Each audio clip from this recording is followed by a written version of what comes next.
খুলনার ঐতিহ্য সুন্দরবন। আর সুন্দরবনের একটা বিশেষ ঐতিহ্য হচ্ছে গোলপাতা।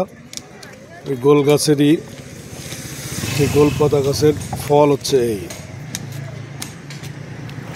এটা বাগেরহাট ৬০ গম্বুজ মসজিদ দেখা যায়। ওই ৬০ গম্বুজ মসজিদের সামনে অনেকগুলো দোকান, তারা বিক্রি করে ওই গোলপাতা গাছের ফল।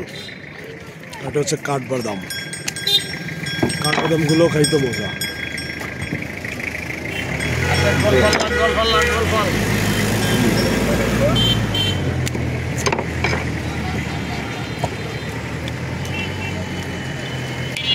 যদি কখনো কেউ ৬০ গম্বুজ আসেন অবশ্যই এই গোল ফল খেয়ে যাবেন, খুবই টেস্টি।